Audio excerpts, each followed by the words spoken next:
Hello friend और student, आइए आज हम आप सभी लोग अध्ययन करते हैं इंटरमीडिएट के सबसे टफ चैप्टर सिंथेसिस का। मुझे पूर्ण विश्वास है कि जब आप लोग इस चैप्टर को पढ़ेंगे तो सिंथेसिस की पूरी प्रॉब्लम्स आपकी दूर हो जाएंगी। तो आज का हमारा टॉपिक है सिंथेसिस।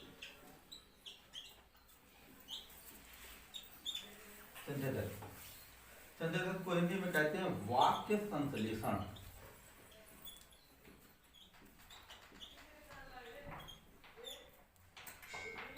वाक्य संश्लेषण जब दो या दो से अधिक सिंपल सेंटेंसों को जोड़कर एक नया सिंपल सेंटेंस, कंपाउंड सेंटेंस और कॉम्प्लेक्स सेंटेंस बनाते हैं, तब जाकर सिंथेसिस बनता है। उसके लिए सबसे पहले हम जो है बाय यूजिंग पार्टिसिपल का प्रयोग करेंगे। हम आप सभी लोग सबसे पहले पार्टिसिपल का प्रयोग करेंगे। पार्टिसिपल स्टूडेंट्स तीन प्रकार के होते हैं। पहला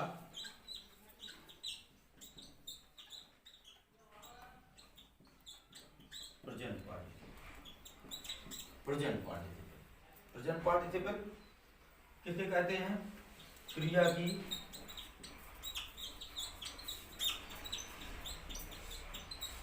पहली सूरत धन आईएनजी इक्वल टू क्या हो जाएगा?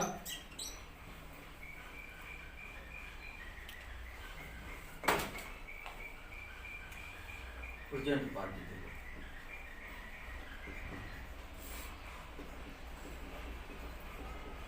जब आप एक्सरसाइज बनाएंगे, क्योंकि मेहनत में एक्सरसाइज होती है, तो आपको एक चीज का याद रखना है कि टू द पॉइंट जो समय अंतराल होता है, मेन पॉइंट ये होता है, बकाया कुछ नहीं आपको देखना है। प्रेजेंट पार्टिसिपल में आपको सिर्फ इतना याद रखना है कि जो समय अंतराल होगा वो होगा ना के बराबर। दोनों कर्ताओं में या दोनों वाक्यों के मध्य में जो समय अंतराल होगा वो ना के बराबर होगा, तभी आप जान पाएंगे कि किसमें हम प्रेजेंट पार्टिसिपल का प्रयोग करें। बकाया वही है कि दोनों वाक्यों के कर्ता एक होना चाहिए। इसका ये भी होता है कि दोनों वाक्यों के कर्ता एक होने चाहिए, ये पहचान है इसकी। अथवा क्या होना चाहिए? एक वाक्य का कर्म, एक वाक्य का कर्म दूसरे का कर्ता होना चाहिए।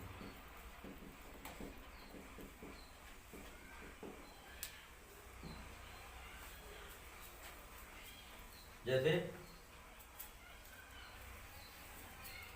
आई साइमन इसका एग्जाम्पल देखते हैं। I read home, I took of my cloth. तो सबसे पहले देखना होगा कि ये प्रेजेंट पार्टिसिपल है कि नहीं है। प्रेजेंट पार्टिसिपल की मेन पहचान ये होती है कि दोनों वाक्यों के कर्ता एक होने चाहिए।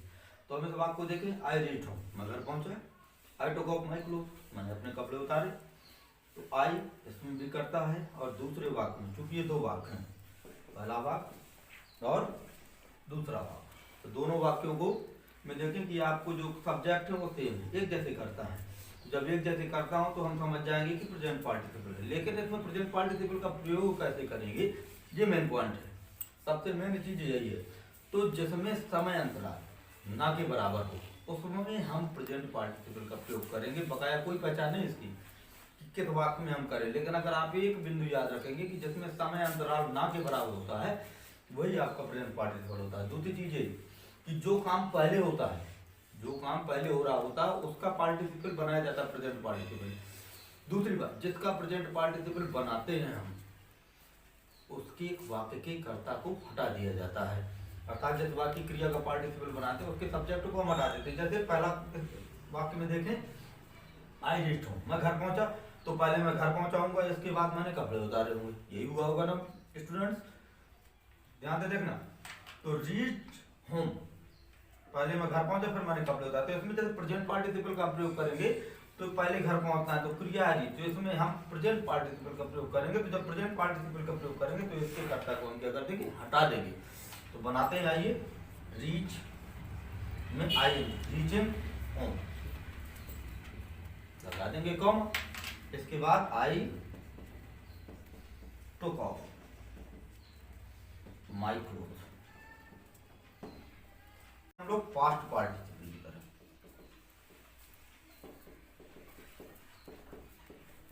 पास्ट पार्टिसिपल क्या है, क्रिया की तीसरी सूरत जिसका प्रयोग एडजेक्टिव के रूप में करते हैं। क्रिया की तीसरी सूरत एडजेक्टिव है,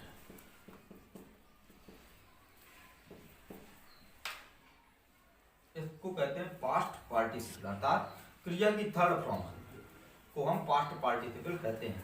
जैसे एडजेक्टिव की तरह प्रयोग किया जाता है इसको, जैसे I found a book, I found a book, it was lost. इसमें समय अंतराल से नहीं होता है, इसमें सिर्फ हम विशेषता देखते हैं कि आई फाउंड ए बुक। इसमें भी ध्यान रखिएगा कि दोनों वाक्यों के कर्ता एक होने चाहिए। मैं पूरे पार्टिसिपल की डेफिनेशन आपको समझा रहा हूँ कि दोनों वाक्यों के कर्ता एक होने चाहिए, अथवा पहले वाक्य का कर्म दूसरे में कर्ता होना चाहिए। देखिए मित्रों, आई फाउंड ए बुक, इसमें कर्ता आई है, दूसरे में इट आपको इंडिकेट कर रहा है बुक को, ए बुक को। तो it I found a book, इस वाक्य में ए बुक एक कर्म है और दूसरे वाक्य में ए बुक का ही कर्ता इट रखा गया है। तो ये दूसरा नियम जो है इसमें फॉलो हो गया, एक वाक्य का कर्म दूसरे वाक्य में कर्ता होना चाहिए, तब हम पार्टिसिपल बनाएंगे, चाहे प्रेजेंट हो, चाहे पास्ट हो, चाहे फ्यूचर हो। तो चूंकि अभी हम पास्ट पार्टिसिपल का अध्ययन कर रहे हैं, ये तो बहुत आसान हो गया। इसमें किसकी विशेषता बता रहा है, लॉस्ट बुक की। तो I found a lost book, और मैंने बताया था जिसका पार्टिसिपल बनाया जाता है उस वाक्य की क्रिया को और कर्म को हम लोग हटा देते हैं। अब मित्रों हम चलते हैं पार्टिसिपल की ओर।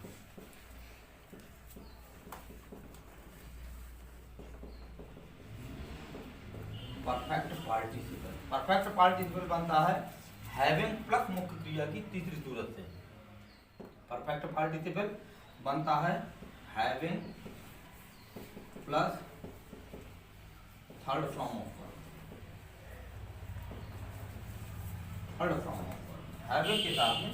अब ये तो पता चल गया कि यार प्रेजेंट पार्टिसिपल में हम आप कैसे बनाते हैं, क्योंकि इसमें समय अंतराल ना के बराबर होता है। पास्ट पार्टिसिपल जो एडजेक्टिव की तरह जो विशेषता बताया उसके बाद रख देते हैं, लेकिन present perfect participle, perfect participle को हम आप कैसे जो है जानेंगे कि इन वाक्यों में परफेक्ट पार्टिसिपल का हमें प्रयोग करना है। तो इसमें मित्रों सबसे पहले जो है हम आपको ये याद रखना है कि जो समय अंतराल होता है इसमें थोड़ी सा प्रेजेंट पार्टिसिपल की अपेक्षा समय अंतराल ज्यादा होता है, ज्यादा मिल जाता है। जैसे हम करें she had completed, he had completed her written work,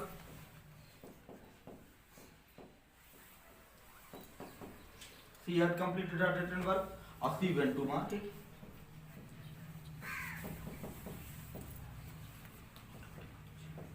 तो पहला वाक्य ये हो गया हमारा और दूसरा वाक्य ये हो गया।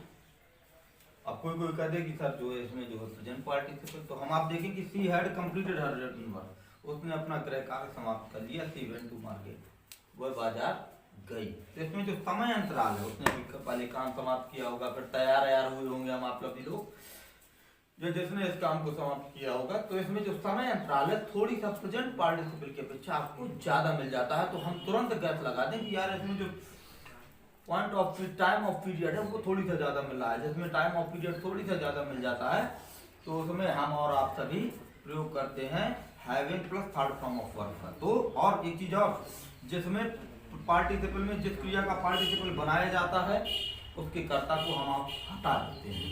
तो यहाँ पर करेंगे हैविंग कंप्लीटेड, हैविंग, देखिए हैविंग लग गया plus third form of verb completed her written verb,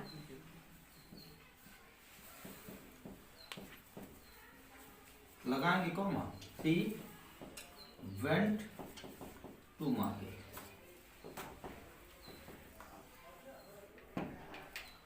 तो स्टूडेंट्स, आपके पूरे सेंटेंस में पार्टिसिपल का जो चैप्टर है मुझे लगता है पूरा क्लियर हो गया है। और अगर आपको पूरे क्लियर हो गए हो पार्टिसिपल तो एक लाइक तो बनता है। मेरे चैनल को आप लोग सब्सक्राइब भी कर सकते हैं। और दूसरे पार्ट में मैं पार्टिसिपल की एक्सीलेंट कक्षा 12 की पूरी एक्सरसाइज डालूंगा।